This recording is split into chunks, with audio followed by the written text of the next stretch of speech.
I.S.U.P.K. Oh, and West. Babylon is falling to rise no more again. Babylon is falling. Freedom is here, my friend, not just part of the nation. YAHANNA never come bring peace, him start of the vision. Now put your trust in the riches and wealth, guns are ammunition. But just the last statutes and commandments, we make the decision to keep them with precision. I just part of the mission. Daniel get a vision, him see the black Christ, it wasn't a white depiction. No allegiance to Rome nor its regions, come out them religion if you want be a free man.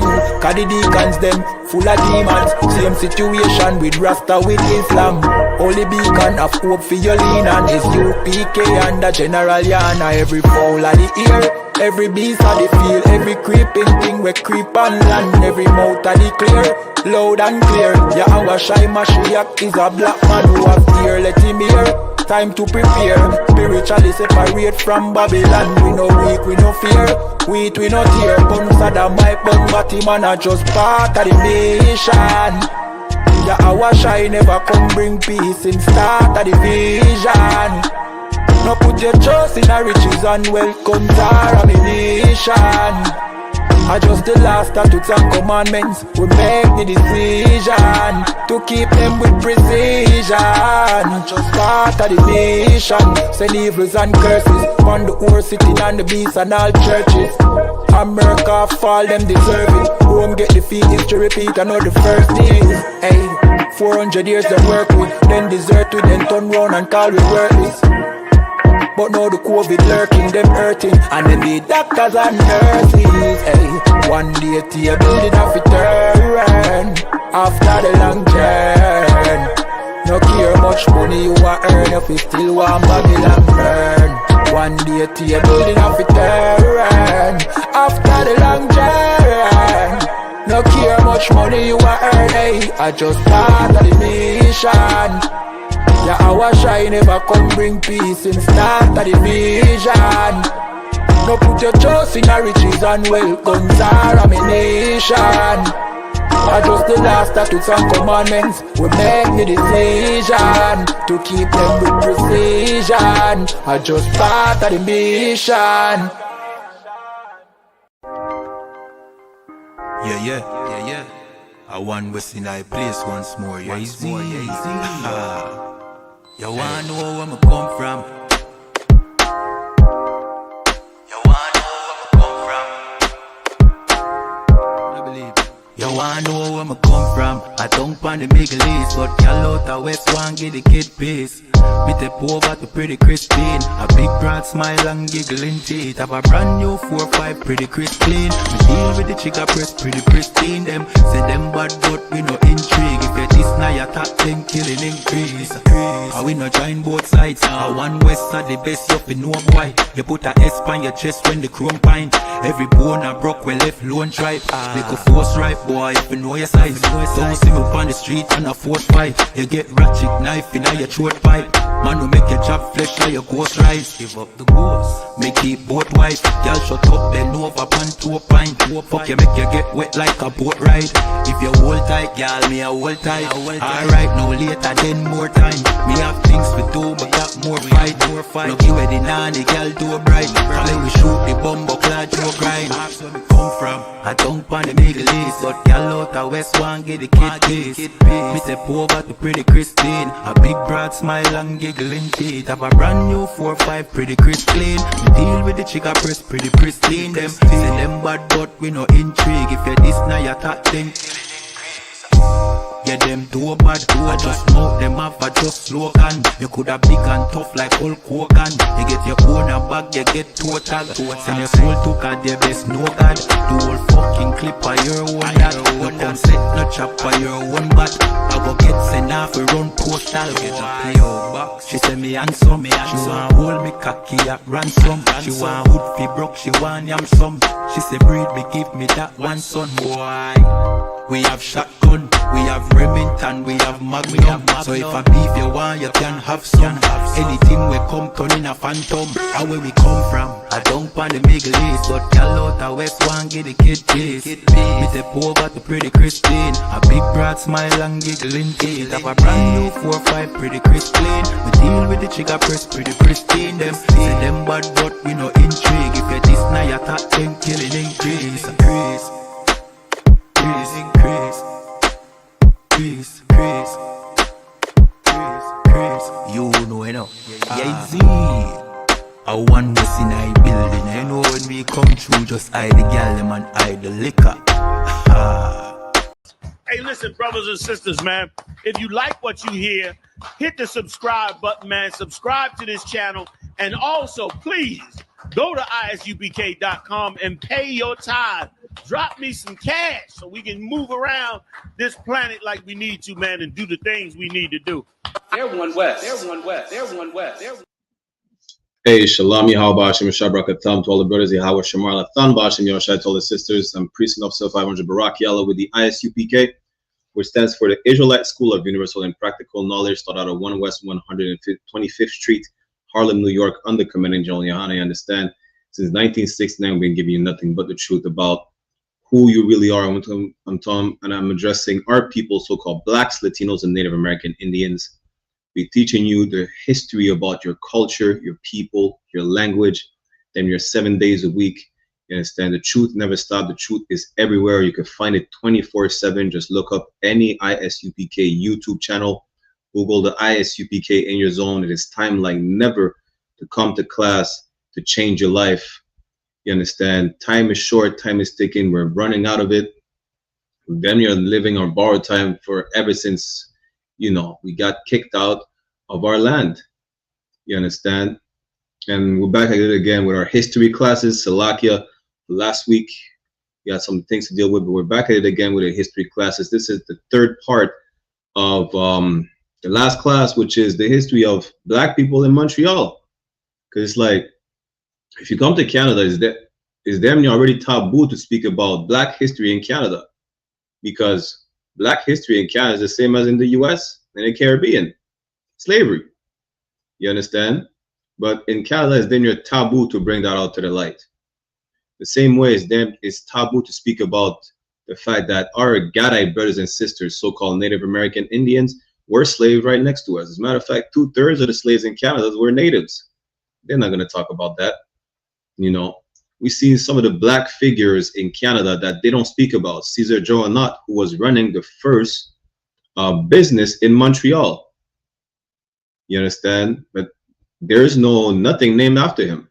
He was a successful businessman during slavery. Imagine that.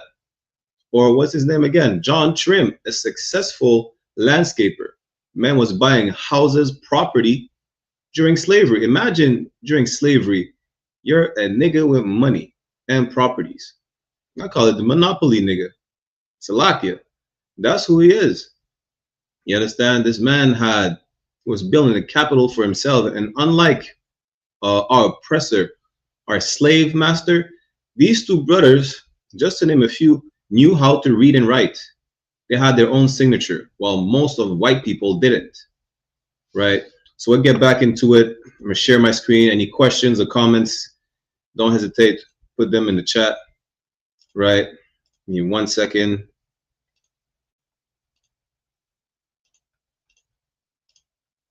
Now this one, I'm only going to mention this one for a fact that ever since slavery, there is a notion of being of mixed descent, right? This is the reason why, what's his name again? Who's Dr. Umar's Johnson ancestor again? I forgot his name, right? Dr. Umar say he claims to be descendant of Frederick Douglass. That's his name. Frederick Douglass really is a white man. He's a Bob Marley. You understand? And this brother that we're going to see right here, right? Well, Salakia, this person we're going to talk about right here, they mention it in the book Montreal Black then, but really, he's not, according to his lineage, he would not be a brother. You understand? In the ISUPK, that's what you don't get, is that we're studied scholars. Not because they're going to come to us with melanin, we're going to automatically say, you know what, you're a brother. We're going to ask questions. We're going to do a little investigation, because people who look like Bob Marley, people may consider them brothers because they have melanin, because they have a certain type of hair texture. Now come to find out, you descend from Irish slave masters, French slave master. You're a whole Spaniard. For the longest time, people thought Salma Hayek was a beautiful Mexican sister. Salma Hayek is a Lebanese woman. Her father is Lebanese, from Lebanese immigrants that moved to Mexico. Just like Shakira. Shakira, I was heartbroken. I was like, damn. Shakira not Colombian. At least not of indigenous or Negro descent. Shakira is also Lebanese. You understand? So not because you're going to come to us saying you're black, Latino, or native, they'll automatically open up the door. No, you have to ask who your father is. It's our custom. Why? Because we know that you are the seed of your father. Right? Now let's get into the class. So you're going to see this one that we're going to talk about. He's included. I just mentioned it because he's going to be included in the book, Montreal Black Den, but really he's not a brother. So if you look him up, just remember that if they mention him to you, well, guess what? He was not a brother. He's not one of us. You understand? So the black men of Montreal who served their country in the war are going to march. Well, I mean, their ghosts are, because the men themselves are long gone. I'm talking about the War of 1812. The one in front carrying the flag, that's Hero Richardson, 17 when he joined. So that's the one who they claim is a brother, but he's really not a brother. That's what we're going to go over, just to let you know that he's not a brother. So whether or not he served for Canada, he could have served for the US, he could have served for the loyalists, or loyal, that's what they call loyalists, to England. It didn't matter. He was the seed of his Caucasian father, Salakia. Born in Green Island, wherever that is.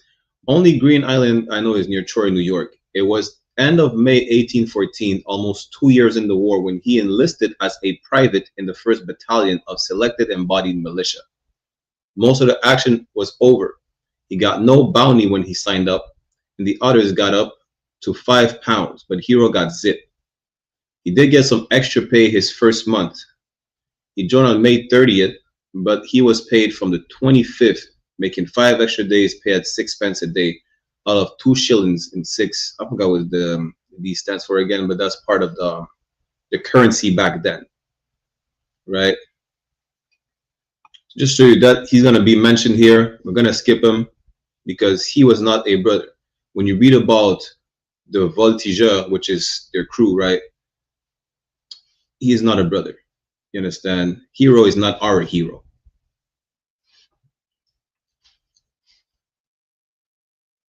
So if black people as a whole, let's switch to the next one, right? If black people as a whole accounted for something in Montreal in the 1830s, there are signs that they did.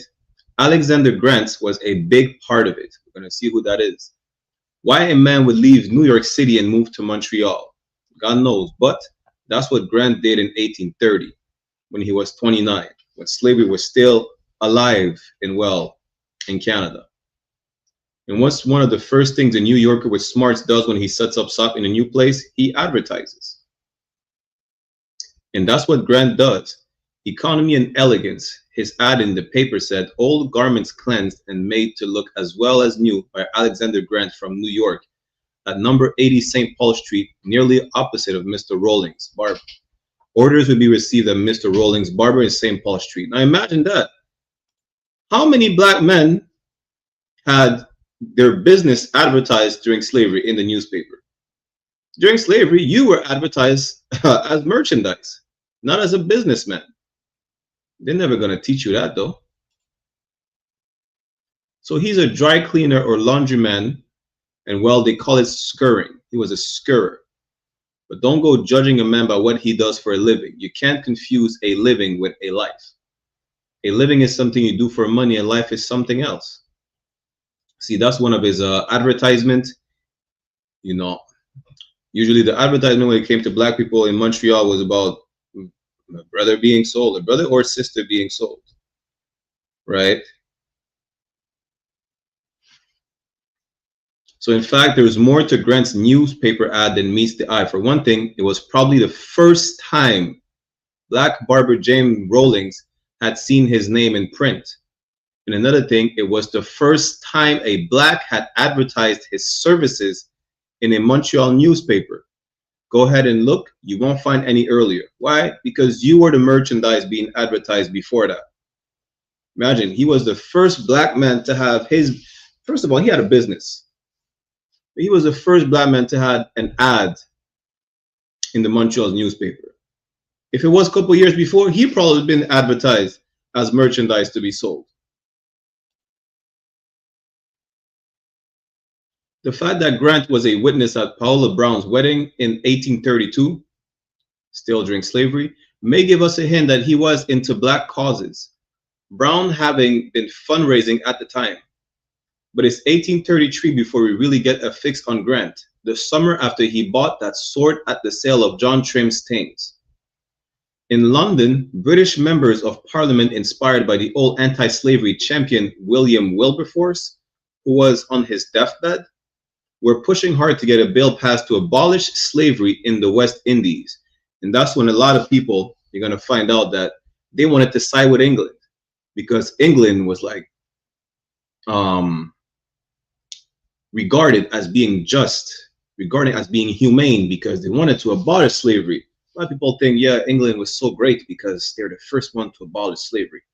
Really, Haiti, by that time, Haiti had already claimed its independence, and France did not free Haiti in 1804. The Haitians took their freedom.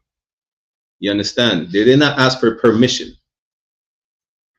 But the British are known to be the first one to actually free the slaves, or as so they claim, right? And when they said to abolish slavery in the West Indies, mind you, this is just in the English colonies, because Martinique were still slaves to what, 1844. 1844 was when slavery was abolished in the French colonies. So Grant called a meeting of the colored brethren of Montreal at his home on St. Paul Street for July 23rd to hash it out. 12 Black men took part, counting Grant. It took some doing. Not all of them were the best friends. Peter Dago and Jacob Abdallah, for instance, had had a big blow up 3 years earlier. Abdallah had ended up jabbing Dago pretty hard with a fork. So he stabbed the brother, right? And they were beefing together.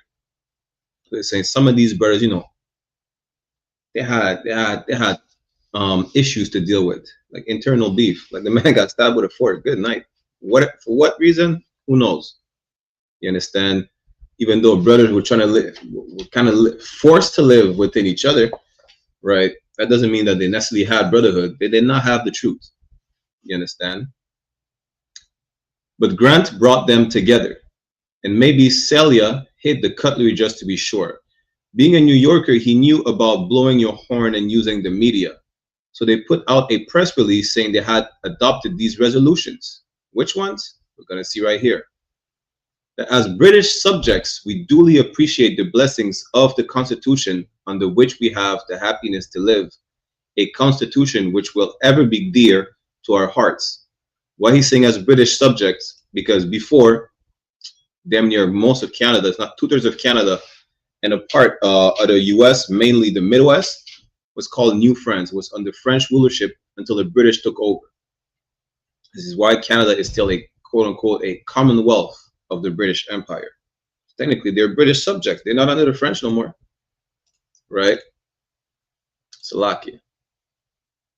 A constitution which the march of chastened intellect has stamped with its highest approbation, and which is the envy and admiration of the civilized world. They're saying, you know what, as British subject, we're so thankful, so on and so forth. Britain is about to end slavery and yada, yada, yada, right? Now, second resolution, that as men and as Christians, we must naturally feel anxious that the sacred blessings we enjoy should be extended to the habitable globe. Consequently, we are being peculiar, right? Anxious that our brethren of the British West India colonies should fully participate in the glorious privileges we are so justly proud of. They say free the Jamaican slaves. Let them taste freedom like we're tasting freedom. Free the people for Barbados, Bahamas, Barbuda. That's what they're saying, right? They want to share the Christian freedom, which is crazy work, because Christians today are still slaves in the church. This go to Jamaica right now. Jamaica is gentrifying all the beaches throughout every single island. There's gentrification of the land. You understand? They're buying the beaches and they're preventing Jamaicans from being on Jamaican beaches. Imagine that. Now, that was a quick sidebar.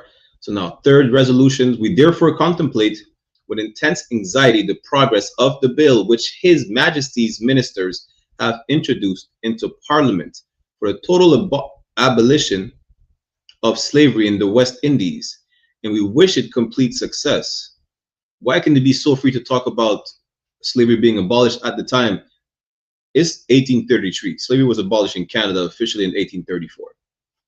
You know, so that's why they could be so free to speak like that. I said they want it abolished totally in the West Indies because, you know, where they knew we were the same people. You understand? They know we're the same people. Ain't no different. I mean, the so-called, that's why I don't get the foundational Black Americans, which really are idiots. Besides the fact that the movement was started by a white woman, so-called Black Canadians, a lot of them are Judites that just moved up north. So they're technically Black Americans that move up north. So even for them to say Drake is, during the Kendrick and Drake beef, Drake is not Black, is not our people or whatnot. Drake's father is from Memphis. And even then, a lot of, again, Black Canadians are really Black Americans that just moved up north. And some Black Americans are Black Canadians that moved down south. Because just like they were fleeing America, going to Canada to free from slavery, Canada was as bad where they had to flee Canada to go to the US to free from slavery. But because of the indoctrination of the white man, you think y'all two different people. Well, back then, Grant said, our brothers in the West Indies need to be free, just like us in America. It's like us in Canada. You understand? Stop listening to white people. You sound dumb as hell. You sound Christian. Salakia. And wish it complete success, conceiving it to be the harbinger of light and life and liberty to all of our fellow brethren and subjects, and we hereby most respectfully tender to His Majesty's ministers, and to all the friends of humanity, our heartfelt acknowledgments for their benevolent and godlike exertions. Listen, you gotta understand that white Christianity and Black Christianity are two different things. The concept of being Christian to white people is, you know, conquering, revenge, assimilation. The concept of Christianity to Black people is let's share freedom and love and liberty, light, life, and forgiveness. Two different concepts. When we learned from the murderous maniacs, and that's the crazy part. So let's continue. So they all put their names to it, most with an X. Why? Because those were those who didn't have a signature. You see, when you sign with an X, that was a sign that you didn't know how to. Yeah, a lot of y'all didn't know how to write, and those who knew how to write, some of them didn't even have a signature.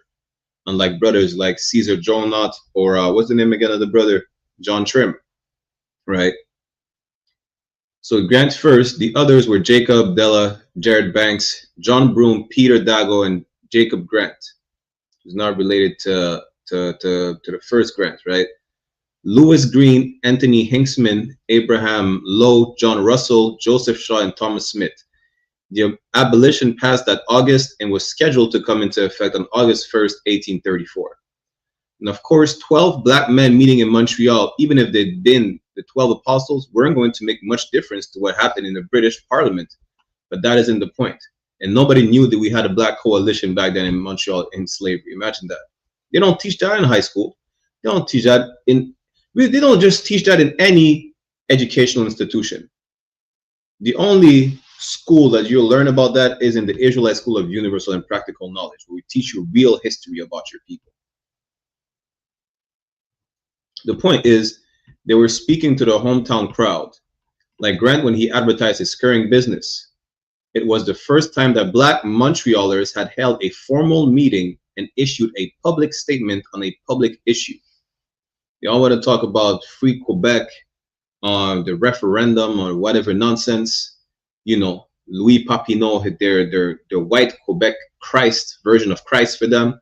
They're not talking about Grant and the coalition of 12 Black men speaking on the issues of Black people during slavery. They're never going to talk about that. But they're always going to remember their people. You understand? Now, mind you, you need to remember your people as well. We weren't just slaves during slavery. As you can see, some of us had businesses, had advertisement in the newspaper where you used to be advertised as merchandise. John Trim was a successful business and property owner. You understand? Salaki. And it wasn't about themselves or some neighborhood squabble. You see, they only want to talk about how gangs formed in Montreal or whatnot. The Haitians became Bloods and Crips. The Jamaicans are running the West Side, shooting up each other, and how it all started. Let's talk about the first Black coalition in Montreal. How about that? Let's talk about that. Let's make a documentary about that, as opposed to talking about the gangs, the Bloods and the Crips in Montreal. Yeah? It was about abolishing slavery in the West Indies, where some of them had connections. Not all Black Canadians were Judites. Again, some of them were brought here as slaves from the West Indies. Some of them directly were taken from the coast of West Africa, where we dwelt temporarily in a land that was not ours. But a lot of them had connections to the West Indies. For example, I think his name is Mathieu Léveillé, a French Benjamite who was sent to Quebec because he kept running away from the plantations in Martinique. He was told, either we cut your feet or you become an executioner. He chose to become an executioner, but I'm not going to go in details in that because we're going to make a whole class about him. Y'all don't worry, y'all just stay tuned, yeah? So we're here, they were signaling. We got our eye on the world in case anyone figured that Blacks couldn't see beyond their own backyard. That's the kind of thing Grant was up to. So how come nobody's heard of him? I'm going to tell you why nobody's heard of Grant. It's simple. Because the white man is the devil the Bible speaks of. That's why. And the only history that matters is the history of the conqueror. That's why. Well, he didn't stay around long, only 8 years, but that's not it. One reason is that when people today look back at the Quebec of 1830s or Lower Canada, as it was called, they see white and nothing else. What did I tell you? The conqueror will write history. What's important about remembering Canada is the settlers, the fur trade, and building Canadian history. Hockey. What is it? The poutine, which is fries and gravy, right? Free Quebec, Upper and Lower Canada, so on and so forth. They're not teaching about slavery. They won't say that James McGill, the founder of the McGill University in Montreal, which is the equivalent of Harvard in Canada, was a slave owner and fought to keep his slaves. Not going to teach that. Again, it says what? One reason is that when people today look back at the Quebec of the 1830s or Lower Canada, as it was called, they see white and nothing else. That's just 4 years before slavery was abolished. Where were the slaves? Both Black and natives. Where were they? They're not talking about that. They don't want to shed the light. As opposed to the US, who has a flag that represents slavery, the Confederate flag, that they can't deny was during the time of slavery. Canada doesn't have a Confederate flag. We could say, yo, this is related to slavery. They don't. That doesn't mean that the history is erased. Hidden doesn't mean erased. You understand? Lost doesn't mean inexistent. The lost tribes are still here, just like the hidden history is still here as well. Salakia. They get wrapped up in the old news of white on white violence. Oh, good night. Listen. Say it. Listen. It's just pure coincidence that such incident happened a couple days ago. and I had to read this. That was not planned at all. But they get wrapped up in the old news on white-on-white violence, patriots versus the Tories, French versus the English, reformers versus bureaucrats, whatever the case is, the loyalists, right? That bubbled for years before boiling over in the rebellions of 1837 and 38, when a lot of people died for nothing.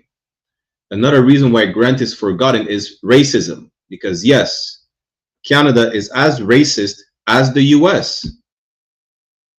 I don't know how we have to tell you that. Y'all go look around the world right now.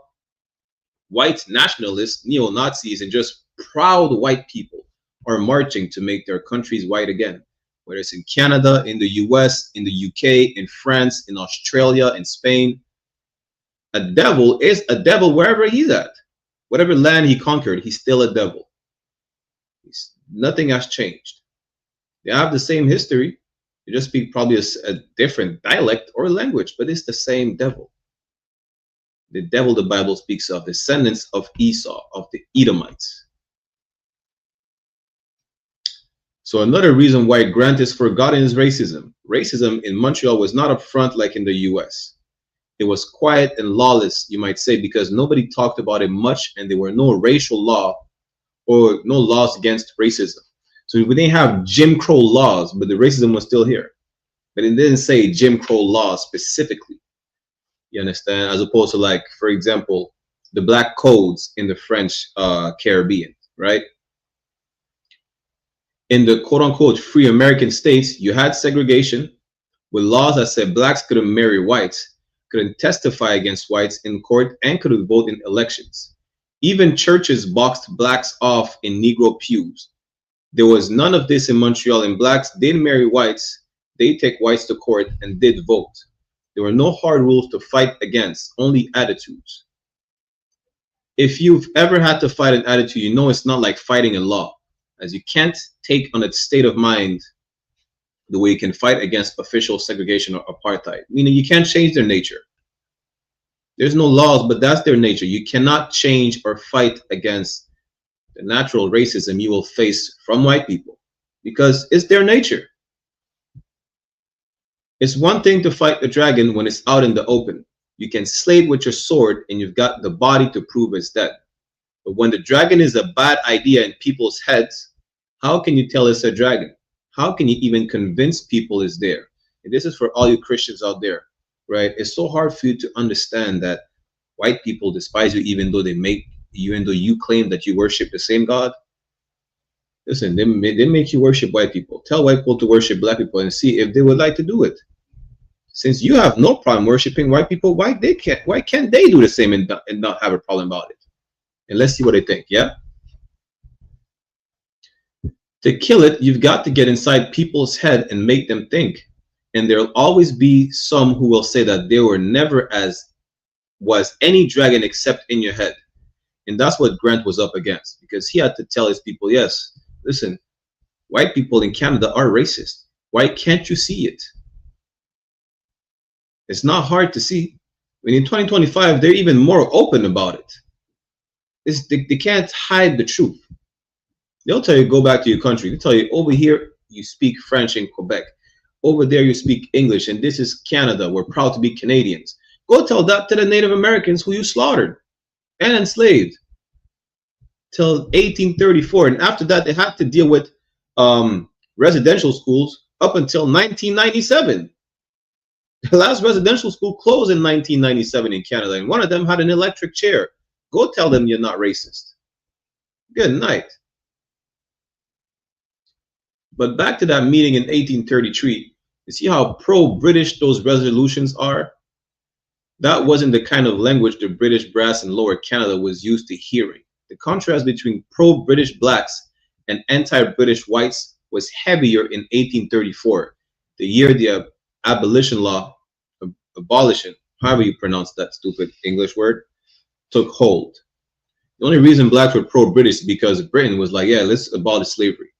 They didn't care about black people. They wanted to paint themselves as, you know, the saviors or the good white people who are abolishing slavery. That's really it. You go today in the UK, the UK, look up the Windrush generations. which is mainly Jamaicans who went over there for a better life and to build the great British Empire. See how they were treated. You understand? In February that year, the Patriot majority in the Assembly, led by Louis-Joseph Papineau, son of Joseph Papineau, who was a slave master, and this is the same one that is revered in Quebec's history as damn near equivalent to the Quebecan Christ, Salakia, rammed through their own resolutions, 92 in all, a long list of complaints. The government in Lower Canada, they insisted, should be redrawn along American lines. It should be more democratic, better suited to Canadians than the British system, with its king and lords and ladies and class distinctions. They wanted to be like Americans, and it's no different. Listen, for the longest time, they wanted to be like Americans. You understand? What is it to be like an American back then? This means having segregation. That's what it meant. It needed laws, just like they fought to have their slaves, just like everywhere else in New France. Well, guess what? They wanted to fight to have their segregation. That's it. White people just want to be purely white everywhere. They don't want to have to mix with you.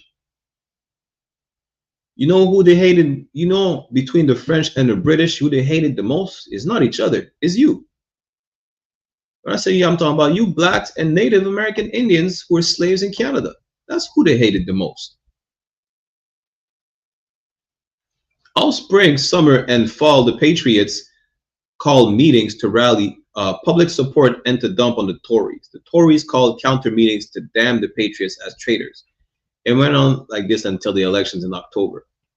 While the whites were fixing for a fight, the blacks were in a party mood, preparing to celebrate the historic 1st of August, which is when slavery was abolished. In Montreal, they booked the public hall upstairs in St. Anne's Market. Then the cholera stepped in. It wasn't as bad as in 1832, but it was still a killer. It probably hit the 5 black Montrealers who died that year, all in July and August. At just 8 months old, Jacob Della Jr. was the youngest and the first to go. And on July 8th, he was the last of 3 children of Jacob Della and Catherine Gillett. None of their kids made it to the age of 2. That's because of cholera, right? We can skip down a bit. I'm talking about some black people who died of cholera that year when they were celebrating.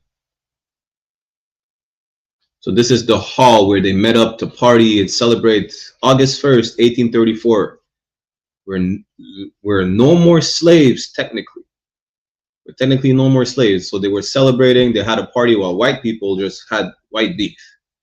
You know what? We were partying. They're not going to teach that. They're not going to teach that in the history of Canada, that black people had a party. You understand? I'm seeing a comment just now. What's his person name? Planted Firm 444 said, do you think about anything besides race? Absolutely. I think about the suffering of my people. You understand? I think about that every day. I think about, you know, how to get my people off of drugs. Stop them from being prostituted. You understand? What you should ask white people that. You should ask white people, do they think about anything else besides race? Because the moment, what's his name, Charlie Kirk was shot like a deer in the neck, one of the first things they said, the governor, is it the governor? The governor of Utah said, he prayed for 33 hours saying, I pray it's not one of us. And you know what happened then? They found out it was a white man. That didn't stop them from blaming black people. They rallied to this. White people said, white men fight back. So why don't you ask white people if they think anything else besides race? Why always ask these questions to black people? Why pull the race card on us when we talk about our history? Planted Firm. Do you think about anything else besides race? If you're still in the chat? That's the question I should ask you. Do you think about anything else besides race? Because clearly you have a problem about black people speaking about black history. You should think about something else besides race. Or better yet, go tell white people who tell white people to fight back against, I don't know who, clearly not against white people. Tell them to stop thinking about race. Tell them when they racially profile us to stop thinking about race. Tell them when they try to meet their quota, their arrest quotas, whether it's in Canada or in the US, tell them to stop thinking about race. That's what you should do. You understand? You should stop thinking about race. As a matter of fact, the God of the Bible has a chosen people, has a chosen race that he prefers above all people on the face of the earth. Why don't you go and tell God to stop thinking about race? Do that. You understand? If you're a white person, really, you can have the caucasity to do that. If you're a brother, if you're a so-called Black, Latino, Native American, Indian, it's sad to see that state of slave mind that you have on you. Talk about something else besides race. We're not talking about race. It's not. I didn't make white people enslave us. We didn't ask to be enslaved by white people. We didn't ask to be fed to gators by white people. They happen to be the ones doing it. If you want to make it something else besides race, go tell God, okay, that his chosen people should not be based on a race. Tell that to the Most High God. And if you're a devil, I mean, listen, I can really care less about what you do. I care about my people.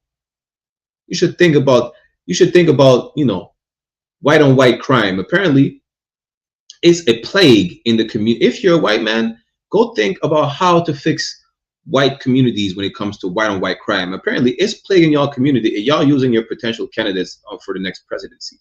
It's bad. Go think about that. Now, let's get back to the class. Any other questions or comments? Trolling, idiots, racists, devils. I really couldn't care less. Y'all feel free to comment and boost the algorithm. We're live on I.S.U.P.K Montreal, I.S.U.P.K Toronto, I.S.U.P.K IAT, UPK La Puraneta podcast on YouTube and Facebook. Like, share, comment, subscribe. And if you're a brother of Black, Latino, and Native American descent on your father's side and want to be part of the school, click on the signing and sign out links in the chat. Don't forget. Now let's keep going. So again, this is the hall where Black people celebrated being free from slavery in Canada on August 1st, 1834. Right? Let's see, can we skip this? So finally, the big day dawned. The men gathered in the St. Anne's Market. John Patton, the shoemaker, opened the meeting with a psalm and a prayer. So like Alexander Grant gave the keynote speech, and then the brethren trooped over to St. George's Tavern on the waterfront for a dinner full of toast and song. The ships in the harbor hoisted their flags. The day has at length come when England, and not America, is entitled to the undisputed honor of being the land of liberty, gloated the Gazette. Because England say, yeah, listen, we're the best, we're better than Americans because we freed the slaves first. But mind you, that Americans are just British babies who just kept slavery for a longer while. That's it. In his speech, Grant gushed over Britain for dealing the death blow to slavery all over the world, which was not a fact. And he roasted the United States for its hypocrisy. While its 60-year-old Declaration of Independence proclaimed the equality of all men, and its people proudly sang of their country as the land of liberty, 2 million Americans languished in slavery. But he never breathed a word about parts of the British law which some abolitionists found hard to swallow, that slaves above the age of 6 were to continue working for their masters for a 6-year period as predial apprentices before being fully free. So you see, that's the problem with white people. There's always a cheat code somewhere. Even when they abolish slavery, they say, listen, if you're above 6 years old, you still have to work an extra 6 years for your master in order for you to be actually free. You understand? Good night. And the 20 million pounds in compensation was to be paid not to the slaves for their pain or to help them make a fresh start, but to the masters and their loss of human property. If you think only slave masters in the US, in France, or in Britain, I mean, really, that was part of Britain anyways. The slave masters got compensations everywhere we were enslaved. Throughout North, Central, and South America, the Caribbean islands, directly in the European mainland, they got compensation, not the slaves. Even in Canada, they will tell you the slave masters got compensation, not the slaves. You understand? And even when you got free, again, when you were free, they claimed that slavery was abolished. If you're 6 years old, and up, you still had to slave for an extra 6 years in order for you to be fully free.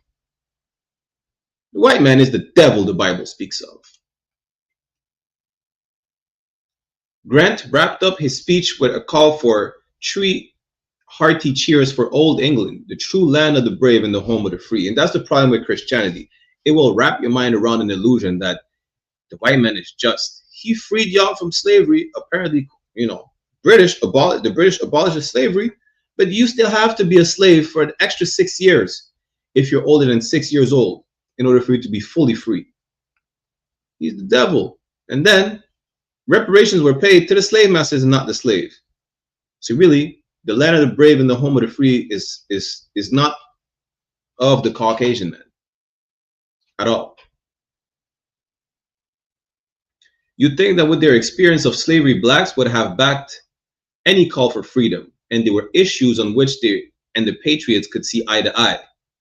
Reform of jury selection was one.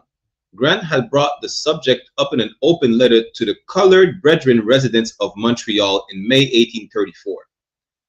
There were privileges of citizenship, he said, which the law strictly entitled us to, such as serving on juries, but which some unexplained cause have not been extended to us. There was no law barring blacks from jury duty, yet no black had ever served on a jury. Because even though there's no laws such as the Jim Crow laws in the US, Canada is just racist. They don't want to see black people in a jury. That's really what it is. It's plain and simple. And unlike in the US where you have to fight Jim Crow laws, you have to fight a law that's on paper, you can't fight the nature of your oppressor. You can't go to court to change their nature.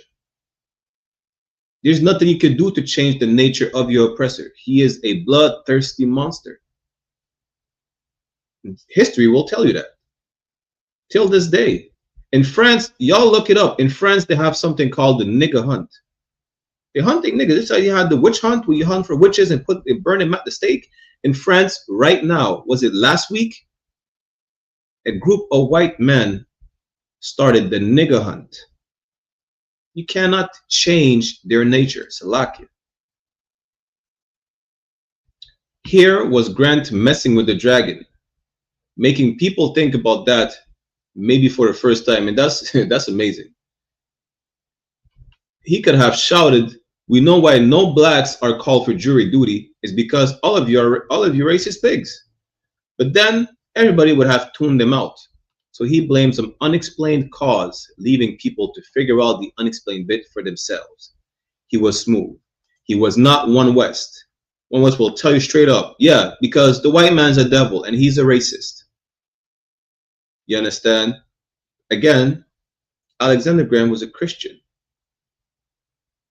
He could not have said openly that these oppressors, for some who are still slave masters. Imagine that. Slavery is abolished in 1834. You still have to be a slave for the next 6 years. He couldn't have said, yeah, they're liars. That the words is smoother than butter. With the Christian mind that he had, probably reading the Bible, he probably knew how to read. When did he pull the precept? What is it? Psalm 55 and 21, where his words were smoother than butter. You understand? But war was in his heart. Our oppressor is a goddamn liar. He's not honest. He was not open about saying, yeah, we don't need the niggas in the jury. But we knew that they didn't want black people in the jury. They didn't want us. They still do not want us. You understand? Maybe it was Jacob Grant, one of the quote-unquote 12 apostles, who brought the matter to his attention. In 1833, Jacob's name had been on the list of people who were qualified to sit on juries because of the property they owned, but he had never been called. In fact, it was his wife, Marianne Drummond, who should have been listed because she had paid for their house, but she was a woman, and who'd ever heard a woman on a jury? The Vindicator, a patriot newspaper, picked up Alexander Grant's letter and used it to stick to the Tories. So they use, as usual, they use our plight against, well, for their agenda. Being advocates for the extension of civil rights to all persons without difference or of color or creed, we cannot but regret that Mr. Grant's brethren should have to complain of the partiality of public officers. As far as the jury law provides, there is no distinction. If the colored men are excluded, it can be attributed only to those who are entrusted with the execution of the law and of which officers the House of Assembly complain. We repeat, the men of color, if qualified by property, have an equal right to be jurors as any other of His Majesty's subjects. And that should have been another telltale sign that we should just separate from our oppressor. We should not try to integrate with them. Right? They're using his plight about, yo, listen, this is unjust. How can we not be juries? You should have not cared of being a jury or not. That's what you should have done. You should have said, you can't be juries. Well, let's not be juries. Who cares? Let's not build the white society. That's what you should have said. But again, these brothers did not have the truth. They did not have the knowledge that the men of the I.S.U.P.K, the men of the Lord have. If white people want to exclude you, fine, so be it. We'll do our own thing. That's what they should have said. So there were grounds where blacks and patriots could meet, but the big stumbling block to their getting together was the specter of slavery. The patriots raved about the United States as the home of free institutions to blacks. It was the den of slavery. And it so happened that as the patriots began dropping hints at a US-style revolution might be in order, Britain abolished slavery. So the only thing they had in common with the patriots is that really nothing. The patriots had just used black injustice for their advantage. And these patriots, they said, listen, we want to be like the US. It would have brought slavery back. And if Britain abolished slavery, imagine having did a US style revolution. Canada would have been separate from the British Commonwealth, just like the US was. They probably would have had the same Jim Crow laws as well. That didn't happen though, but that's exactly what they were aiming for. So there's no common ground. Calling the stumbling block, there's just no common ground. These people would have probably tried to enslave you again. If not, enact laws such like the Jim Crow laws. That's really it. You can't trust, a snake because you think he's not venomous. Like what is not Martin Luther King? What's his name again? Muhammad Ali said, listen, I'm just gonna paraphrase. There's a group of snakes, right? Probably 3 are venomous. 10 of them are not venomous. Then I'm gonna try and grab the snake to think that, I might grab the non-venomous one. No, I'm not gonna take the chance. Shut the doors, lock it, throw the box away. What are you talking about? Risk to die just because you think you might find an okay white person? No, I'm not even gonna risk it. I'm just gonna listen. White people, just do your thing. Just leave our people alone. That's really it. Just leave us alone. At the end of the day, with the events that we've seen happen a couple of days ago, we see that even when we leave you alone, we don't go around you, you find a way to blame your problems on us. That's why y'all say white man fight back when Charlie Kirk got shot in the neck. That's why y'all threatened the HBCUs when Charlie Kirk got shot in the neck. That had nothing to do with black people. Utah is predominantly white. It was white on white crime. And y'all still found a way to blame us. Listen, these brothers should have just said, listen, they don't want us on juries in Montreal. Let white people do their things. That's it. Hey, Shalom, Yahweh, Shem Shabbat. Why for tuning in. Let's keep reading, yeah? So easy to see why blacks might figure, what good is democracy to me? Monarchy is best. That's why they'd rather side with Britain than with the US-style revolution, because the monarchy abolished slavery in Canada. No wonder the Vindicator, while presenting Grant as an intelligent, industrious, and humane man of color, slipped in that he was differing with us in politics because he was for black people. That's why. It wasn't only in Montreal that blacks and white reformers were at odds. The same thing happened in Upper Canada, which is modern-day Ontario or Toronto. William Lyon Mackenzie, who would lead the rebellions there, deplored the fact that in answering a questionnaire from the American Anti-Slavery Society in 1837, he said of blacks in Upper Canada, nearly all of them are opposed to every species of reform in the civil institutions of the colony. They are so extravagantly loyal to the executive that to the utmost of their power they uphold all the abuses of government and support those who profit by them. I regret that an unfounded fear of a union with the U.S. on the part of colored population should have induced them to oppose reform and free institutions in this colony, whenever they have had the power to do so. The apology I make for them in this matter is that they have not been educated as free men. I mean, we were slaves until 1834, and even when slavery was abolished, if you were 6 years old or older, you had to be a slave for an extra 6 years in order for you to be officially free. Talking about that we have not been educated as free men. We've been slaves since what? The 1492. Good night. We're still slaves today. The shackles is just not physical. It's just spiritual. You understand?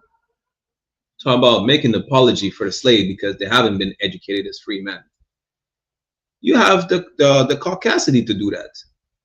You have the white privilege to apologize for the slave that was not educated as a free man. You're the reason he was not educated as a free man because you're the one who enslaved them. Salakia. Damn right. And today we're still not totally free. Absolutely. The apology can make for Mackenzie is that he was not black. And as a spokesman for Montreal's blacks, Alexander Grant warmed the hearts of the Tories with his praise for England. Because again, the Patriots wanted to be like the US, the Tories are more like loyalists who on the side of England. The only reason we had black people on the side of England is because they're the ones who abolished slavery in the English colonies. Outside of the US, because the US had separated themselves from England by then. Here was proof from the mouths of those who had known real oppression that Britain was, well, great, which wasn't. If blacks were all for British rule, what did the Patriots have to complain about? In the elections for Lower Canada's Assembly in October 1834, some whites tried to draw the blacks into their fight, as they always do. The Patriots candidates for the 2 seats in the westward of Montreal, which is the west side of Old Montreal and downtown today, were Papineau himself and City Councilor Robert Nelson, a doctor who trained under Dr. Daniel Arnoldi.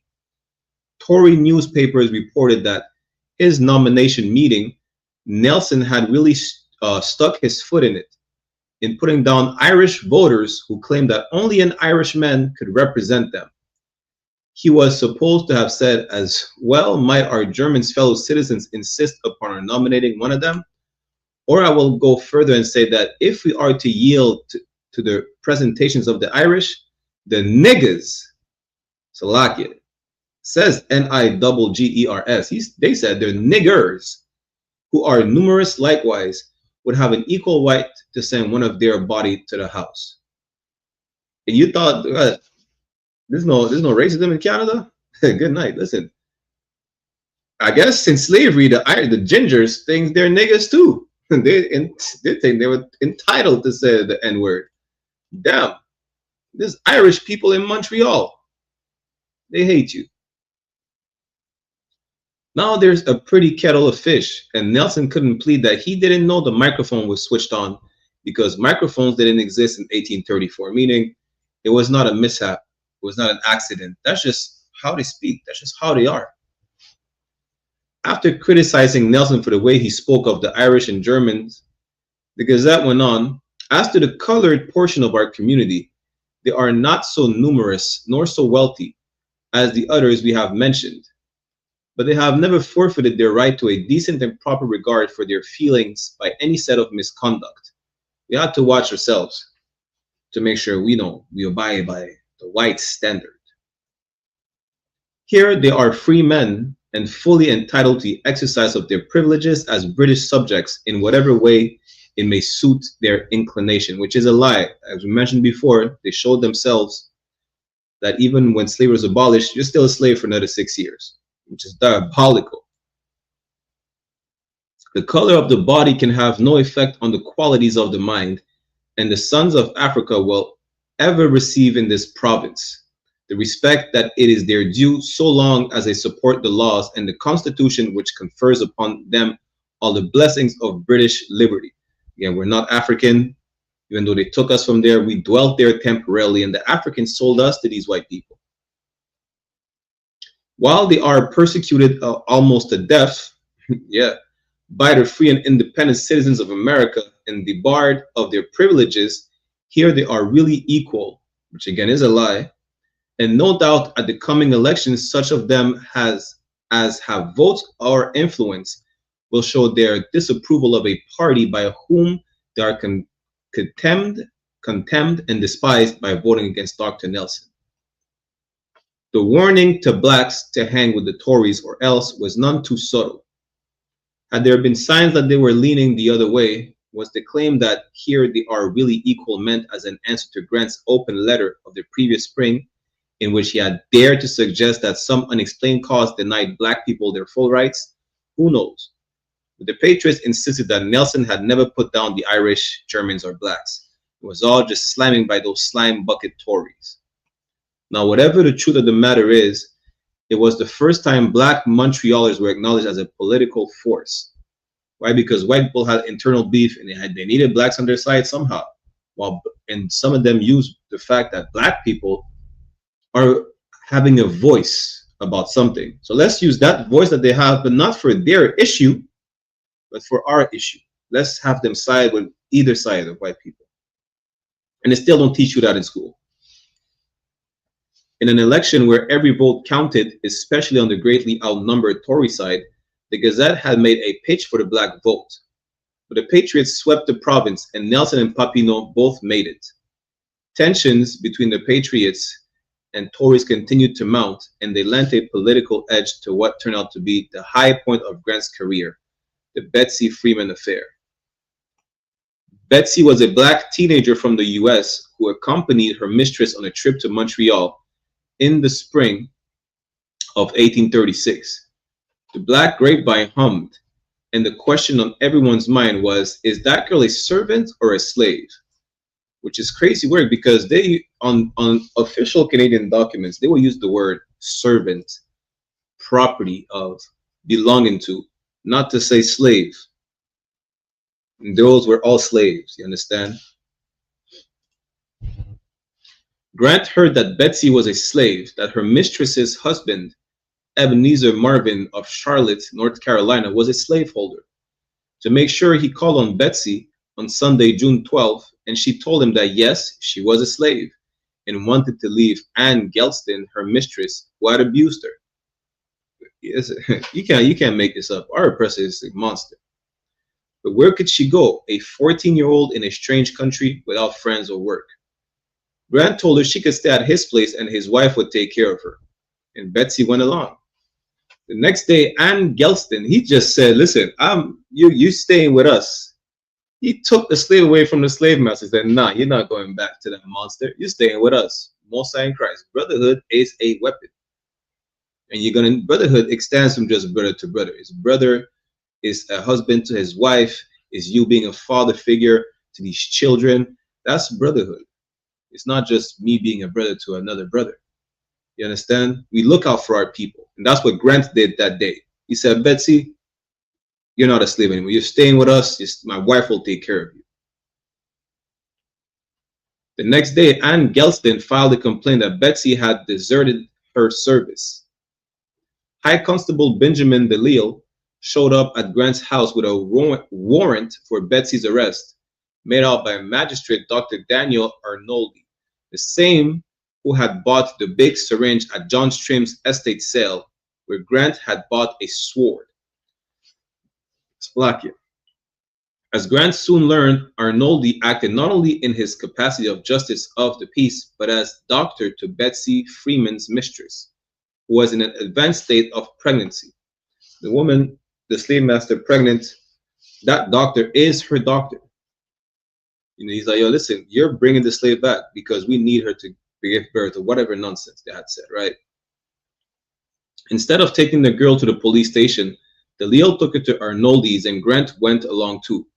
The doctor gave Betsy a tongue lashing and threatened to lock her up. He was the prison doctor besides being a magistrate, so he had the power to do so. Imagine that. Listen, this devil has all types of power. He's the doctor of the slave master. He's the prison doctor. So he said, listen, I'm going to lock you up because she has access to the prison.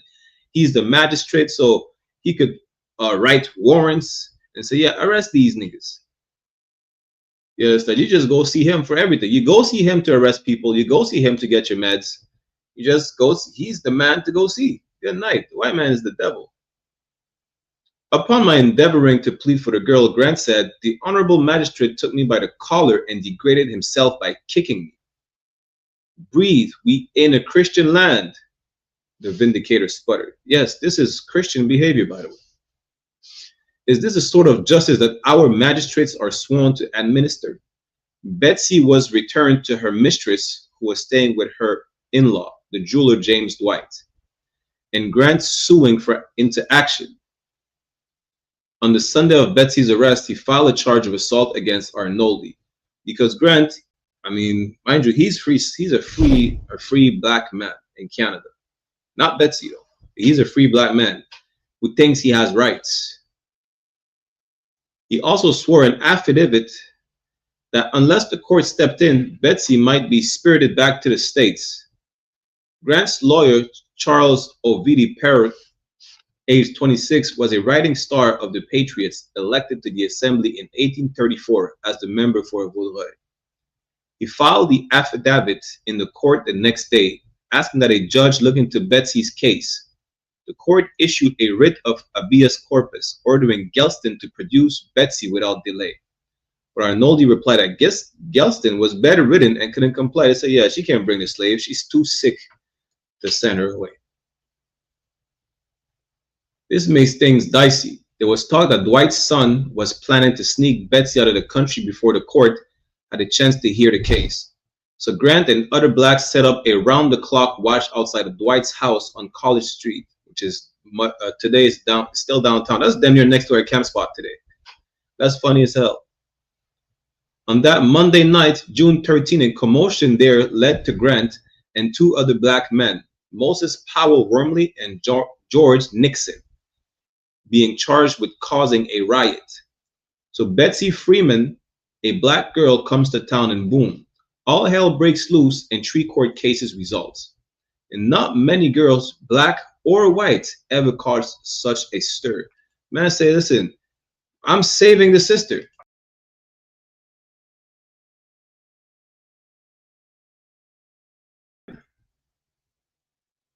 Salakia. He said, I'm saving the sister. That's what the brother said. The habeas corpus case, being the most pressing, was the first to be heard, and it went ahead on Wednesday, June 15, without Ann Gelston.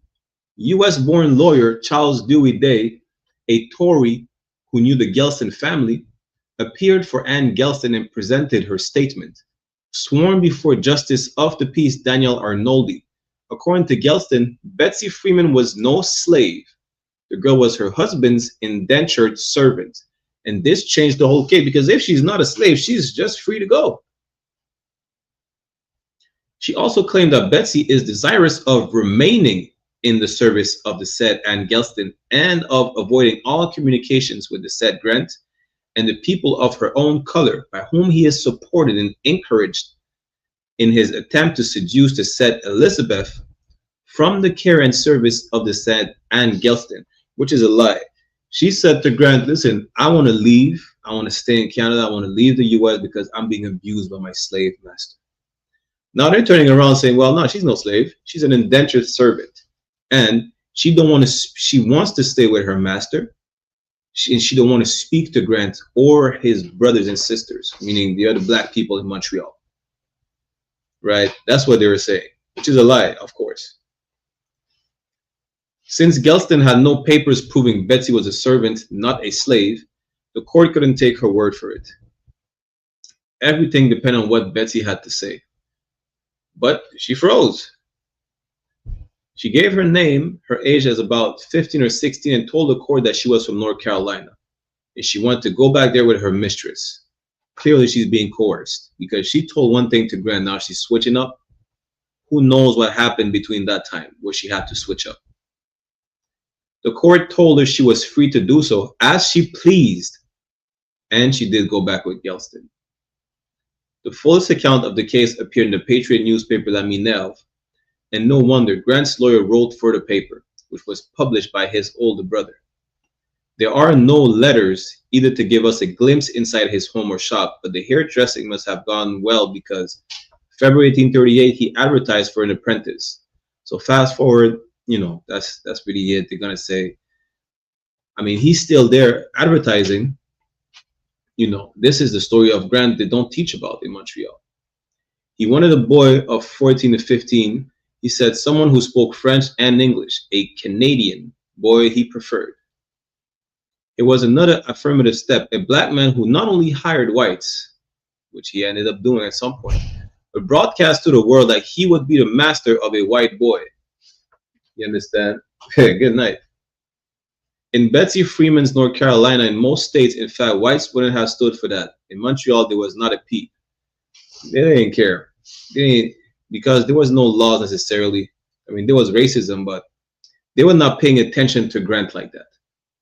They didn't give a damn about what he said. He didn't, you know, he was irrelevant. He advertised to the world, yo, listen, I'm the slave, I'm the master of a white boy. The white boy is not a slave, though. So it's like, yeah, whatever. Say whatever you want. You're delusional. Full freedom came to the slaves of the West Indies in the summer of 1838. The 6-year apprenticeship system launched in 1834 had turned out to be pretty much an extension of slavery in all but name, and it was cut short. The last slaves were released at midnight on July 31st. It was the 1st of August all over again. A few weeks after this, Grant's turn on stage came to an end as absurd as it was abrupt. August 20th was a big day at the races. Lord Durham, the new Governor General sent by England to pick up the new pieces after the shootout of 1837, was there with all his gleaming crew.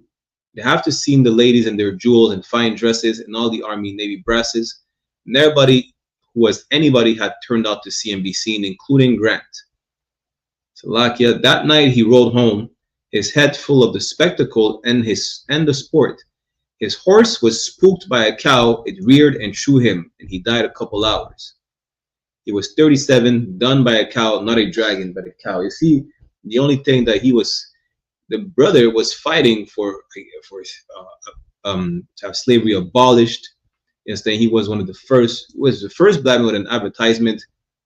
His days ended because his horse got spooked by a cow. Good night. That is sad indeed. A newspaper editor paid tribute to him, saying Mr. Grant was a man of color, but respectable and very upstanding. He might have left out the but, that loaded little word, which implied that Grant, unlike other blacks, was respectable. The editor was well-meaning, but in praising one dead black man, he insulted all the live ones. It was enough to make Grant turn over in his grave. Listen, the brother got damn. That's a sad. The brother just got unalived by, a cow. Good night. Bad news, Lewis. Let's see who is Lewis. But again, you see how nobody speaks about Grant in school or whatever the case is. Our oppressor will never tell you that black people had a whole coalition to speak against black issues in Montreal during slavery. They celebrated the abolition of slavery, August 1st, 1834. They're not going to say that they used black voices voicing their issues for the white agenda. They're never going to tell you that, even if it benefited them. Our oppressor is a goddamn devil. The Consultation Committee of Colored People of Montreal met in early 1846. If there was such a body, it was the first black organization formally set up with an official name in Montreal. Mind you, Grant just had a meeting. It was not a formal meeting with an official name. It just met up 12 black men to speak about black issues. This is the first black organization we're going to see formally set up with an official name in Montreal. The people who are supposed to have attended were real enough. Moses Carter, who kept a hairdressing shop at Saint-François-Xavier in Commissioner Street, La Commune, apparently was the chairman. And Peter Gerard Lee, a bit of a bad apple, good night, and a hairdresser too, acted as a secretary. Two others who are supposed to have played minor parts were William Paul, at different times a tavern keeper and an engineer in charge of the steam engine, and Peter Dago, Darren Skurber, which we've seen earlier. The man who did all the talking was Israel Lewis, and that's the problem. He's the only one who left a record of the committee's existence. We have to take his word for it, and his word isn't worth much. Why do we have to take his word as if the only one who left the mark? Because listen, they don't teach about black history in Canada. That's why. You could shout it on TV, you could post it all over the internet that Lewis was a snake in the grass and no one would give you an argument. Historians will tell you he was bad news, but they don't necessarily have a proof of it. And of course, Lewis would deny it if he could, but he died long ago in 1847. The summer of the big typhus epidemic, when thousands of starving Irish, driven from home by the famine, sailed to North America on filthy ships, dying on the way or on landing. Moses Carter died that summer too on July 31st. Lewis didn't make his name in Montreal.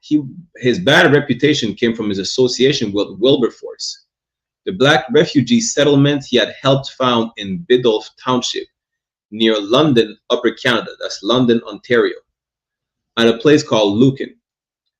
He spent only the last few years of his life in Montreal, but two things that he did in the city, publishing a record of the CCCPM meeting and making out his will, can give us a key understanding where Bad News Lewis came from. And what's make a man like Lewis go bad? Well, slavery.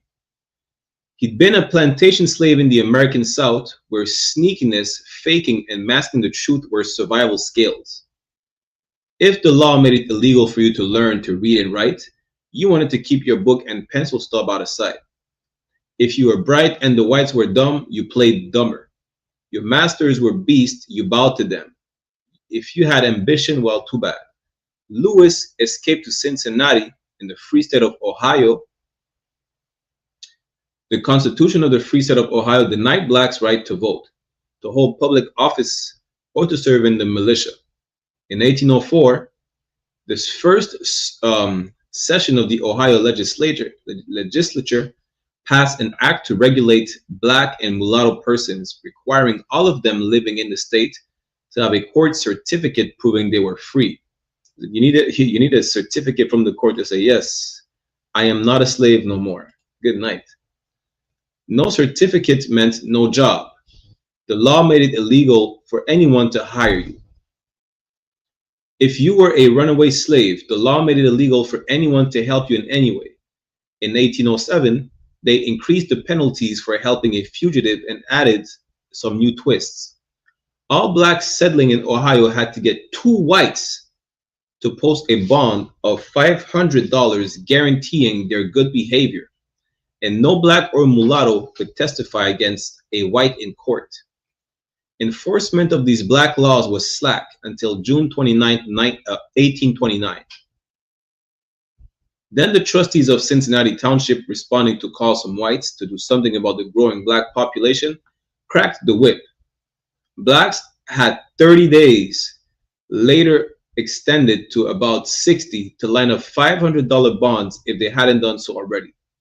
The stage was set for Israel Lewis. the colored people had a meeting and talked about a court of appeals to test the law. James Brown, a former slave, recalled years later. Some talked of going to Texas. Good night. We knew not what to do. We were sore perplexed. I spoke to them of Canada, and we formed a colonization society of which I was president. I wrote for the board to Lieutenant Governor Sir John Colborne at Little York, now Toronto, to know if we could find in Canada an asylum for ourselves, our wives, and children. At that time, slavery was abolished in 1834 in Canada. So maybe it probably was better than staying in Cincinnati, but damn, good night. 2 members of the board went with the letter to Toronto and were well received by Sir John.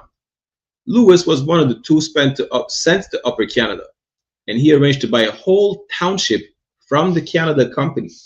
But when the time came to pay for it, there was no money. And the Canada Company became so frustrated at its dealings with Lewis that it refused to sell land to blacks from then on. Some land was purchased anyway with money from Quakers in Indiana, and the colony was begun with a dozen or so families. Listen, you know how hard it is for us to buy land in Canada? It's hard to buy land in Canada. There's a whole strip in Toronto called Little Jamaica. Little Jamaica is mainly our people, our businesses, but it's being torn down by gentrification and mismanagement of funds. It's not easy ever since to get funds if you're a black or brown person. I don't mean brown. I don't mean brown like Canada talking about East Indians. I'm talking about our Latino brothers. You understand? Canada racists, they said that they became so frustrated at his dealings with Lewis that they refused to sell land to blacks from then on. Damn, that's crazy. Since slavery, you understand? The board of managers under Brown named Lewis its agent to raise funds in the U.S. in 1831. The settlement's residents elected a new board with Austin Stewart as president. He'd been a grocer in Rochester, New York. This new board also gave Lewis the power to go fundraising in the States. Fundraising he did all right and lived high on the hog, but sent precious little money back. People started asking questions that first year after trying many times to call Lewis to account. Like, this man went to go fundraising and he's not sending any money back for the board. The board sacked him early in 1832, but he wouldn't quit and went on passing himself off as the agent of Wilberforce settlement. On Christmas Day 1832, the board warned its well-wishers not to give Lewis any more money, because he is now practicing a deception upon our friends in the United States by taking up donations, pretending that such gifts will be faithfully applied to our relief. The man just taking money. I think there was something called the PADNA system in the UK, right? It's like you could all put money together and you help each other out, right? And afterwards, afterwards, you know, it goes to the next family, so on and so forth, right? It stopped because brothers started stealing the money. Well, the same with Lewis. Lewis, who did not have the truth, didn't have brotherhood. They said Lewis started stealing the money. He was supposed to get donations, and they tried to fire him, and he's still going over there amassing donations in the name of the Black Coalition in Montreal, the Black Settlement. They said, don't give this man no money, because he's claiming he's collecting the money for the people. We don't know where the money's going. We ain't receiving nothing. So in New York, Arthur Tappan, however you pronounce it, one of the white founders of the American Anti-Slavery Society, which he'd been in business in Montreal, Slovakia, up to the war in 1812, published a notice in February 1833 that Lewis had obtained in this city at different times upwards of $1,500, which is something at that time, for the above named settlement, of which money he has paid over short of $100. 3 years later, Lewis was still at it. And on March 28, 1836, the Wilberforce Board issued a notice saying, "We deeply regret the manner in which our friends in the States have been imposed upon by Israel Lewis, and that we were hereby informed them that as a board of managers or otherwise, we have received less than $100 of all the money borrowed and collected in the U.S." This man, they're claiming that he collected over $1,500 at the time, and he only gave them 100. Good night. In April that year, the colored citizens of New York, after sending somebody to check out Wilberforce, held a public meeting and concluded that Israel Lewis had abused their confidence, wasted their benevolence, and forfeited all claim to their countenance and respect. On May 20th, Philadelphia blacks, who had been stung too, met to discuss the Lewis case, recalling the misery the blacks of Cincinnati had known in 1929.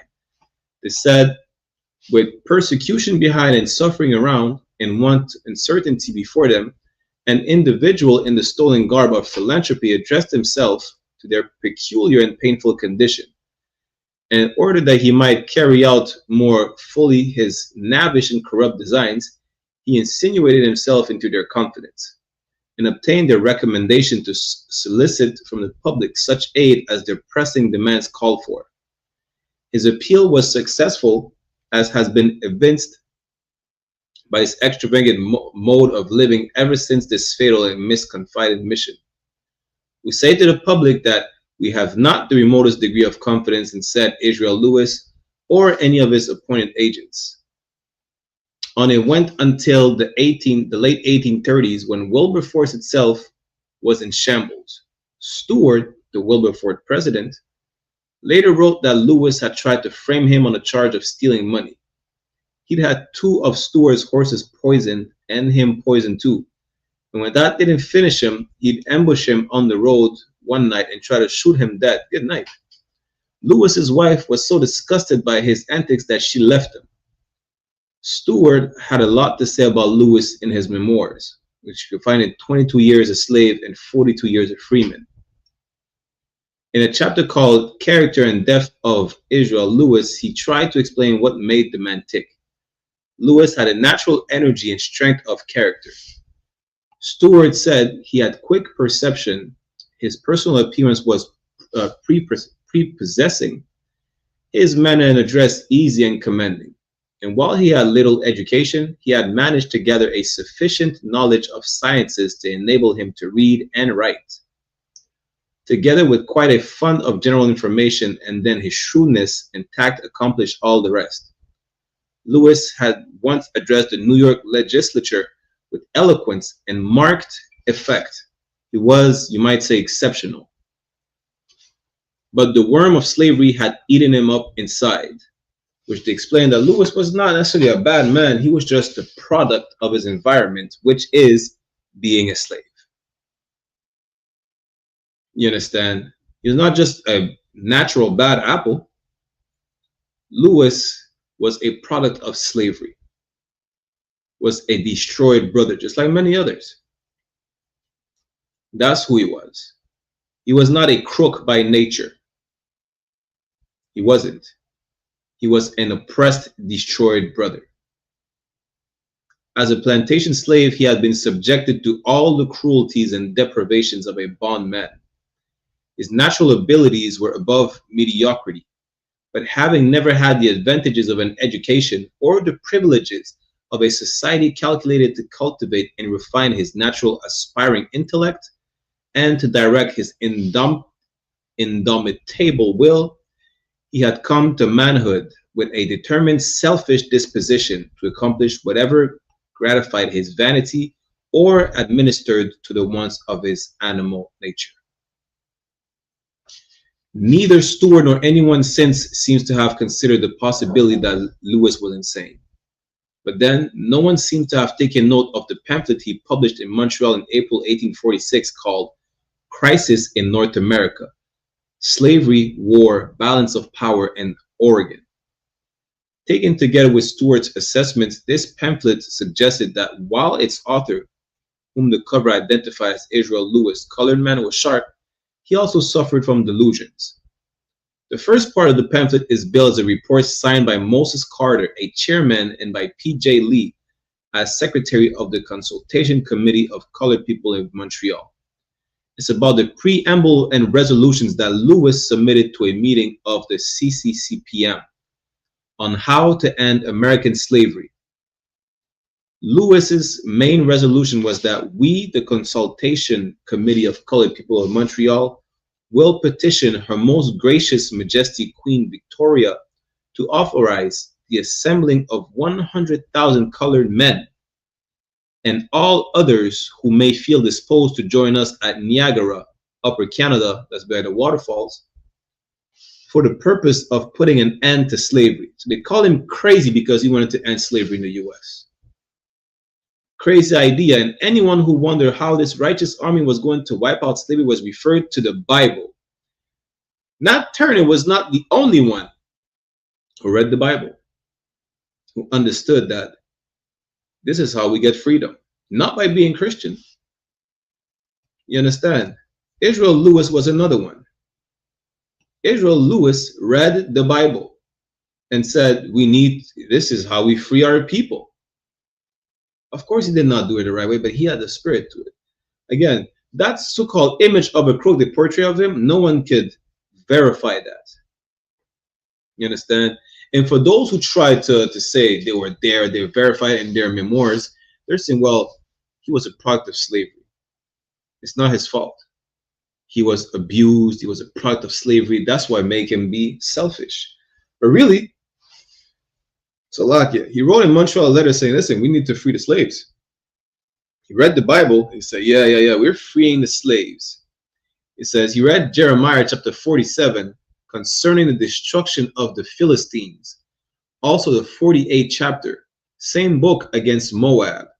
We would likewise call the attention of our readers to the 5th chapter of the Epistle of St. James. This man read the Bible saying, yes, it's us that we're going to free. You understand? We're going to free ourselves just like, we were freed from the Philistines, from the Moabites. This man went to the Bible. And this is why they did not want you to read, they did not want you to read the Bible during slavery. Because you will read instances like this one. Right?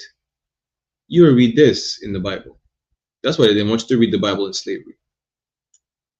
Nat Turner read the Bible, not the slave Bible. He read the Bible. This is how he started his revolution. Just like Israel Lewis had planned as well. You understand? They don't teach you that. And never mind all the problems and expense of trying to muster, house, feed, arm, and drill 100,000 people in the boonies of Canada. There wasn't the ghost of a chance that anyone in their right mind would buy the scheme. And if they had, did Lewis think the United States would stand by and watch as a black army massed on its doorstep? Needless to say, abolitionists never fell for it. And the press didn't breathe a word. Lewis said nothing about how the CCCPM reacted, no word of any discussion or any vote on his proposals. There is no voice heard but his own.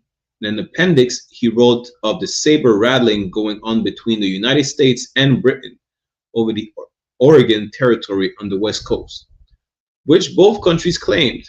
Lewis thought this was a symptom of the real issue, which was monarchy versus democracy in North America and the coming showdown between them. I feel it a duty that I owe to my God and my colored brethren. Mind you, this man was reading the Bible and say, yeah, we're going to free the slaves just like we got free from the Philistines and the Moabites. His brethren are the colored ones.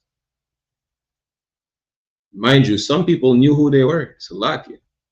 Bond and free to entreat them speedily to decide which side they will take in this great struggle. I hope you will permit me to say that you ought by all means to go heart and hand for a monarchical form of government. Again, why did they go for monarchy? Because Great Britain decided to say, yeah, we're going to free the slaves and we're going to be the land of the brave and the free, not America. That's the only reason why people were going for the monarchy, because Britain freed the slaves before the U.S. That's it. But they still did the same thing, really. I hope we, one and all, will rally round the British flag and put an end to this base and foul traffic in human flesh. That every African or descendant of the American continent in 50 years will be governed by British law. Alexander Grant and others had expressed strong pro-British views before, but Lewis seemed less pro-British than hurt deep down. Really, he was just pissed off being a slave in the South. He was tired of slavery. Not that he was, a lot of them, not that they were pro-British. They didn't give a damn really about the royalty. They just wanted slavery to end. They did not know how to do it, though. They did not know how not to be slaves no more. That's the problem. That's why you need to come to class and learn how to not be a slave no more. You know how to free your mind. The truth will set you free. Just say it. Say it with me. The white man is the devil, the Bible speaks of. It's a lot. Eager to see Queen Victoria grind Uncle Sam into the dirt the way Uncle Sam had ground him down. If Lewis was deranged, it is not hard to find a cause. Why? Because Ecclesiasticus 7, is it what? 7 and 7 says, oppression maketh a wise man mad. And Lewis was that wise man who was oppressed. If slavery and racism can make a man go bad, they could just as well make him go mad. Good night. You hear a lot about how slavery broke the bodies of slaves, but what about their minds? What about the lingering hurt of those who got away? Or the dread that free blacks lived with every day, knowing that slavery lurked in the shadows, ready to jump them if they came within reach? Lewis never really escaped slavery. It had entered his soul, and he felt it there. He knew he was born to shine, but he wouldn't. He had the talent to go far, but he went nowhere. There's some pretty strong language in his pamphlet. Take this passage only a sentence long. It says, the ungodly slaveholder seduces the helpless, unoffending slave woman, and she is compelled to act as the lamb who licks the knife of its bloody slaughterer. The sexual abuse of slave women by their masters was commonplace, but Lewis put it in a way that still jolts. He's like, damn, that's the metaphor he used about our women being raped by the master. He said, the ungodly slaveholder seduces the helpless, unoffending slave woman, and she is compelled to act as the lamb who licks the knife of its bloody slaughterer. They say, damn, that's shocking. That was commonplace. That was happening all the time. Here's another passage. Another of the horrifying evils of slavery is amalgamation and cohabitation between father and daughter, mother and son, sister and brother. These occurrences happen in consequence of the manner in which they are separated, sold when they are young, and sent into various parts of the slave-holding countries, where they grow up without any knowledge of their relationship, and they amalgamate in the way above mentioned. Good God, stop the institution of slavery for the sake of thy son. He didn't ask the white man to do it. He said, listen, we need to be free like in the Bible.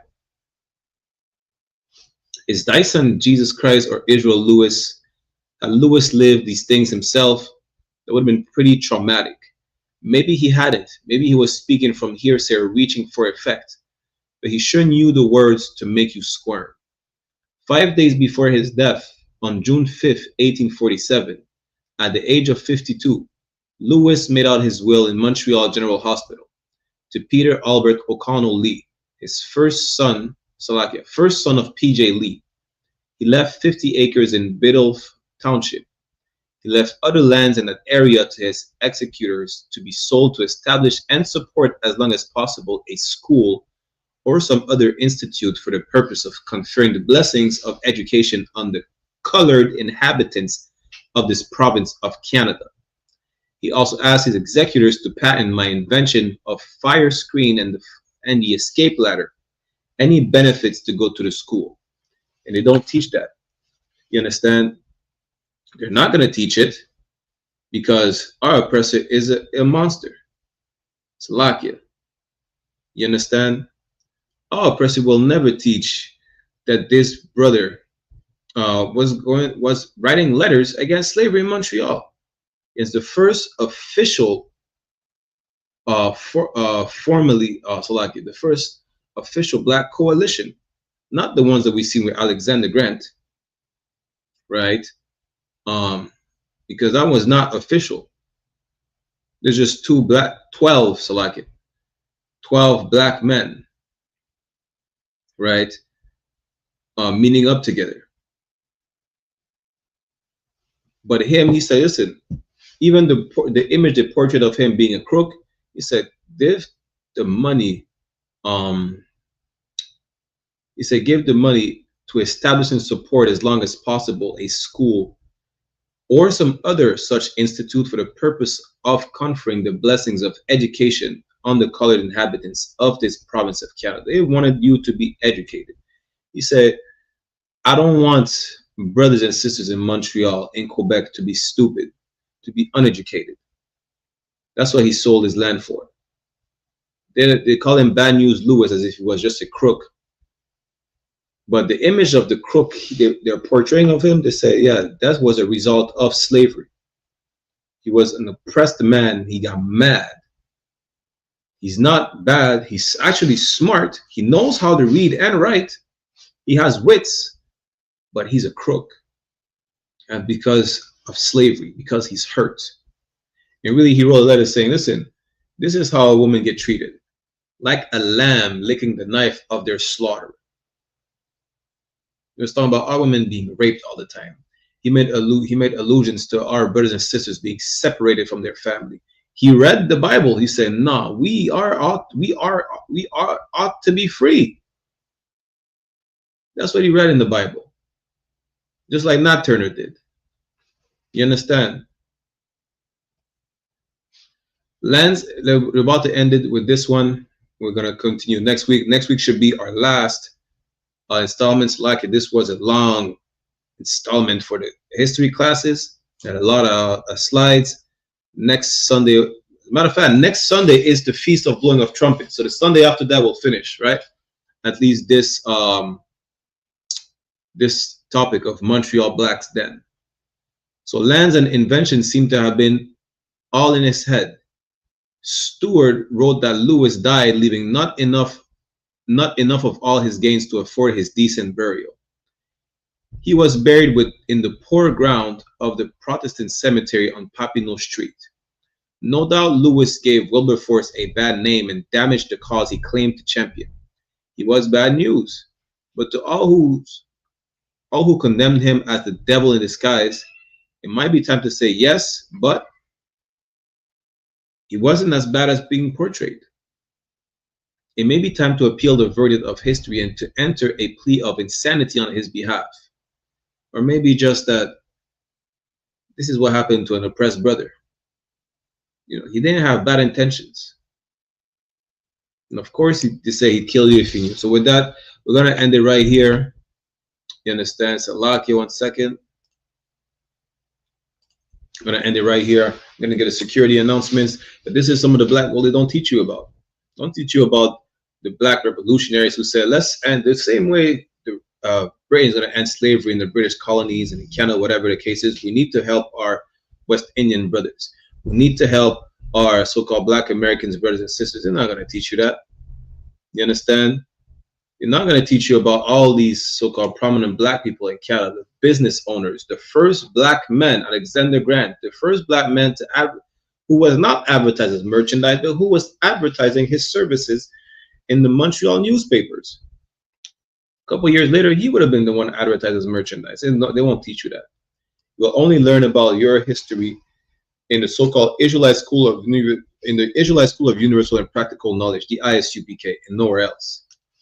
You understand? They won't teach you that black man who had revolutionary ideas of freedom read from the Bible. They're not going to tell you that. Israel Lewis read from the Bible and say, yeah, we need to be free. They will teach you that basically you were given the Bible and that's how you're a slave. Nat Turner read the Bible and yeah, we see what happened. Israel Lewis read the Bible and said, no, we finna be free. We ain't gonna be subservient. We gotta be free. Just like we were free from the Philistines. Just like we were free from the Moabites. We gotta be free from slavery. You understand? With that said, I'm gonna get the security announcements. We're gonna do the rest of the class. Not next week. Next week we have the Feast of Blowing of Trumpets. The week after that, we have the next class, right? With that said, the water for everybody who tuned in, let me put the sign up.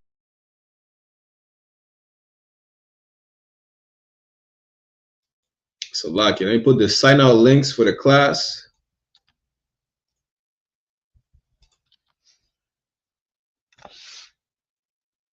Make sure you click on the sign in and the sign out links if you want to be part of the school. With that, we're going to get a security announcement and close the class. The water for everybody who tuned in. Shalom, Israel.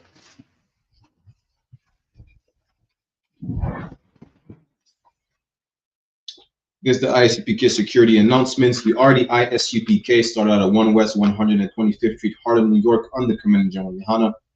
Rule for your brother and sister. When a new brother or sister comes into the school, they're off limits for 6 months. They're to be saluted only. They're here to shed themselves of the world. If they need transportation, the teacher will arrange it. After 6 months, if a brother or sister has an interest in a particular person, he or she must get permission from the head to speak to a brother or sister. There is another 6 months in which the brother and sister will court each other. After the 6-month period, the brother and sister will get permission from the head to marry. Tithes, which is a commandment. Numbers chapter 18, verse 21, and Malachi chapter 3, verse 8 to 10, means 10th in the Hebrew. Ma'ashara, 10% of every penny of any increase the Lord gives you. Give to the treasury department or teacher. Priest fund, free will offering for priests non-mandatory, whatsoever amount you'd like. Upcoming holy convocation, again, next Sunday, September 21st, we have the memorial of blowing of trumpets, which is the first of the 7th month, which is Sunday, September 21st, 2025. You can read more about it in the book of Leviticus, chapter 23, verse 24 to 25. Reminder to all Akim and Aquatim to check the bulletin board, the hallway of the school. They have a physical location. Anyone who wants to be a trooper in the school to start wearing all black, boots, shirt, pant, headband, scarf. But that's what we'll give a courtesy salute to the brothers and a courtesy salute to the sisters. Mina visual imagine, which means to stand. We'll give a courtesy salute to the brothers. Mina visual imagine Shabbat. Imagine Barak. Yahweh Bahashim, Yahweh Shai Brakatam, meaning Yahweh in the name of Yahweh Shai bless y'all. Yajamata, which means hands down. Sar, which means to turn. So turn if is the sisters, we'll give them a courtesy salute as well. Mina visual imagine Shabbat. Imagine Barak. Yahweh Shamar, Alatan Bahashim, Yahweh Shai. And Yahweh watch over y'all in the name of Yahweh Shai. Yajamata, class dismissed.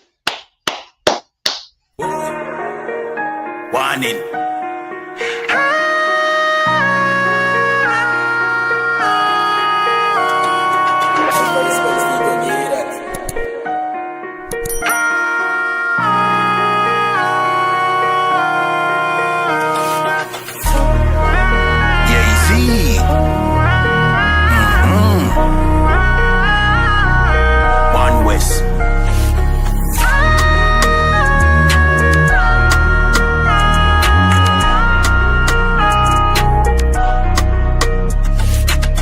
Say this from me heart on a rum chat.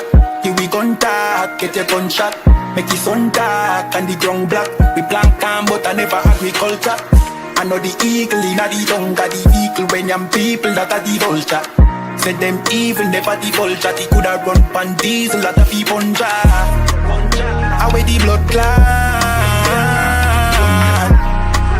to some gun back. Away the blood clot to some gun back. Easy we coulda squeegee in a the Honda. Sleepy gunshot beat him in a him slumber. Greedy if he make them dopey a the younger. Glad say me not pre when me the younger. That no mean say no pussy can try. Pussy try run up and give with them life. Can't see penalty give with 3 points. This one West boy you must see one die. Away the blood clot do some gun back. Away the blood clot do some gun back. Don't stop worrying.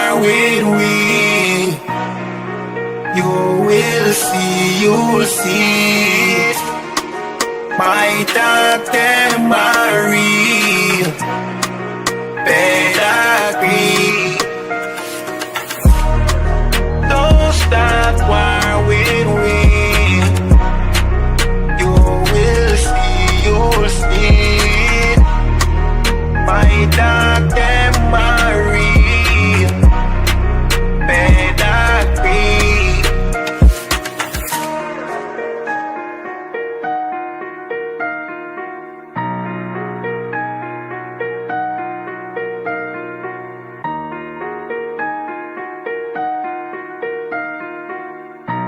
Hey, listen, brothers and sisters, man. If you like what you hear, hit the subscribe button, man. Subscribe to this channel. And also, please, go to ISUPK.com and pay your tithe. Drop me some cash so we can move around this planet like we need to, man, and do the things we need.